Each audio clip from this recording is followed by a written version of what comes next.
सभिनी ॿुधण ऐं ॾिसण वारनि लाइ प्यार मोहब्बत ऐं दुआ।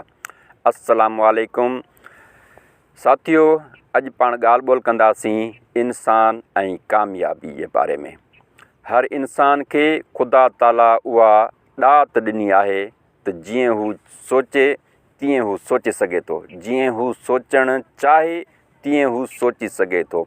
अहिड़ी तरह सां अगरि इंसान जो इरादो अटल हुजे त इंसान हर हाल में कामयाब थी सघे थो। कामयाबी जे लाइ कंहिं ख़ासि रंग नस्ल या इलाइक़े में हुजणु शर्त न आहे। जीअं असां चवंदा आहियूं, जहिड़ी नियत तहिड़ी मुराद। बिल्कुलु, अगरि असांजी नियत ऐं इरादे में कामयाबी हूंदी त अहिड़ो वक़्तु ज़रूरु ईंदो जो कामयाबी असांखे मिलंदी। कामयाबी लाइ जिदोजहद ऐं जस्तजू जो हुजणु ऐं जारी रहणु तमामु ज़रूरी आहे। कामयाब माण्हुनि खे पढ़णु ऐं उन्हनि खां रहनुमाई वठण लाइ असांजी आसानी थिए थी। उन जे लाइ असांखे कामयाब माण्हुनि जी बायोग्राफी पढ़णु घुरिजे, कामयाब माण्हुनि खां रहनुमाई वठणु घुरिजे। कामयाबी खे हासिलु करण लाइ माण्हू सोचे ऐं चाहे थो। हर माण्हू जो इहो ख़्वाबु ऐं ख़्यालु आहे त मां कामयाबु थियां।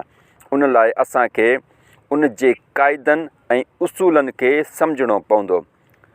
ॿी सूरत में असांजी जिदोजहद ज़ाया थी सघे थी। यादि रखो, कामयाबी अव्हांजो हक़ु आहे ऐं अव्हांखे ख़ुदा कामयाबु थियण लाइ पैदा कयो आहे।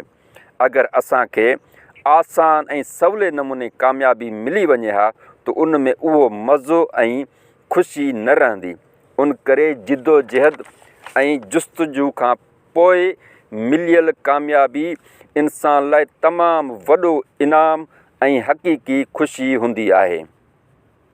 असांजी अगरि कामयाबी खां अॻु महिनत ऐं जिदोजहद शामिलु न हुजे त पोइ कामयाबी आम ऐं बेमाना थी वञे थी। उन करे उन जी हासिलात में कयल पंधु जाखोड़ बि तमामु वॾी माना रखे थो।